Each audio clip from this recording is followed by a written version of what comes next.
Welcome to my shop. This is Gary Hudson at Folkestone Guitars, and I'm starting a new line of guitars. I started these up years ago at the old shop, and I decided to restart it, I guess you'd say, of these badass beaters, as I call them. And a badass beater guitar, I'm going to explain on this video what they are and why you might be interested in one, or maybe having me build one out of a guitar, an existing guitar that you have. So I hope you enjoy this presentation and subscribe to the channel. This is a new channel. It's not my Folkestone Guitars channel or Truth Guitars. It's Badass Beaters. So we're going to explain what the beaters are and what I have to do to them and why these guitars can be of use to you. This first example is going to be my first official Badass beater this year. It's going to be a Squier Telecaster that I acquired yesterday. And I can get these from, sometimes I have customers that want to sell them. Sometimes I run across these in pawn shops, but you can pick them up all over the place for around $100. I got this one for $100, and we're going to be talking about it. Okay, so what I picked up here yesterday was a Squier 2014, Fender Squier Telecaster 2014. And I've done a setup on it, and it sounds pretty good. Plays great, and we're going to make this into a really great player as cheaply as possible, because this is going to be a badass beater. Now, what do you want a badass beater for? Well, these guitars serve as a good backup guitar to whatever you're playing for gigs, and they also might even impress you enough when I'm done with all the modifications I'm going to do to this one. Might even impress you enough just to actually use it as your go-to.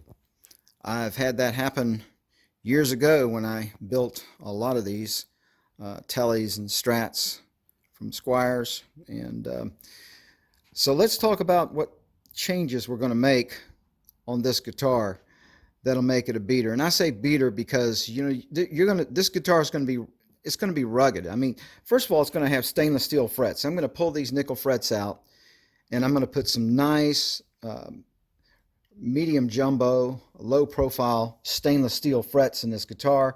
I'm going to replace that nut with a bone nut. And as far as hardware goes, about the only thing this guitar needs is a great set of pickups. And so I'm going to get some Dominger pickups for it and put those in there. Well, what about the bridge? Well, it's a string through the top. Nothing wrong with that. And it's kind of rusty, as you can see. And we're going to keep this bridge because I want to change as little of the hardware as possible. I'm only going to change the hardware that's really necessary to change to make this guitar really play great and sound great. I'm not investing a whole lot in these, so I'm sticking mainly a badass beater guitar is going to be stainless, basically stainless steel frets, bone nut, and new pickups, and new pots, CTS pots. That's basically it. I can use the bridge, and there's really nothing wrong with that bridge. I've set this guitar up, and that bridge is working just fine. It intonated perfectly for me. The problem with the intonation on a lot of these cheap bridges, though, is actually I'm in the process of fixing. If you'll notice here, these saddles had to be taken back, particularly on these two, 5 and 6.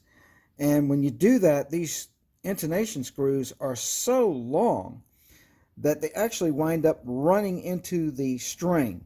So the string can be cut, the string's being pinned right there. That's not good. It was being pinned really badly on the E string, and that's the only one I've trimmed so far. But look, I'm going to have to trim it back a little bit further, as you can see. And I'll do that. I'll take this back out and I'll shorten the spring again so that I can get these screws back. And right here I see the G is also being pinned. So that's not good. So we're going to shorten these screws so we won't have that problem. Other than that, nothing wrong with the tailpiece. I'm going to use this bridge. Of course, I'm not going to use the pickup in it. I'm going to have a new pickup with some new screws there. And the control plate will be fine. I'm just going to have to ream out the holes to fit the CTS pots, and it's going to have a 4-way switch. Badass beater is going to have a 4-way. This has a standard 3-way Mine are going to have a four-way. I'm going to show you what that does as well. So this is going to be a nice, this one is just a wonderful candidate for a badass beater. So I'm going to start off with this one. I think it's a good place to start. These tuners are just fine. Nothing wrong here with them. They're holding. They work fine. So you take one of these guitars, and because it'll have like stainless steel frets on it and great sounding pickups, I mean, you could just blast away. You know, I mean, I'm going to set it up for you and make it play like butter. It's going to have stainless steel frets, bone nut, and everything's going to be intonated properly, and the frets are going to be shining like mirrors, and it's going to have great Domger pickups in it, like I've got in my own custom studio telly. And I mean, you're just going to be able to play the hell out of it. You know, I mean, around the house, just grab the guitar. You don't have to worry about that much about even having a case for it. Okay. I mean, I wouldn't even worry about that. Just, this is like a it's a throw around guitar. It's the kind of guitar that you can just grab and go. You can leave it hanging on your wall. You can leave it sitting on a stand somewhere. And it's, you know, it's going to be like, you just dig right into it, and you're never going to wear the frets out. There is one more thing to show you as far as hardware, a hardware change that I would do on this guitar. Like I said, the tuners are fine, the tailpiece is fine, everything's okay, but this is a problem that I could actually make a whole video on, and that has to do with the break angle of the strings. The string tree, of course, is attached to the headstock on Fender guitars with a flat headstock to give the strings break angle so that they have more of a contact with the nut here, and therefore they don't buzz in the nut, and they ring a lot clearer and don't sound muffled.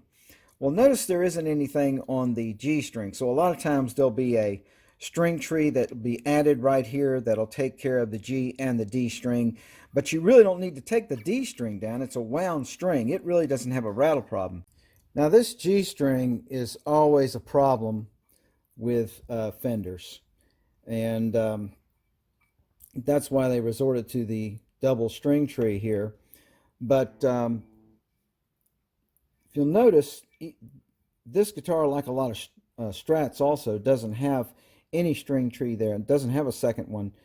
And I don't know if you can hear this, how well you can hear this. I can plainly hear it from here. Let's try it. Let's see.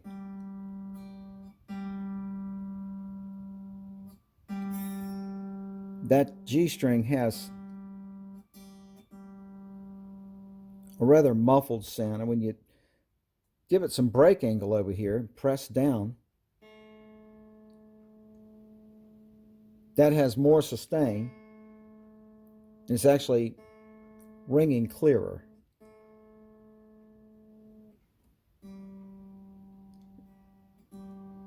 Kind of a full sound to it. But anyway, that is a thing that is fixable now thanks to a string tree that StewMac has made available. And it will be replacing this one. So this is something that also will add to the Badass Beaters in hardware. We're going to add the 3-string string tree here. Okay?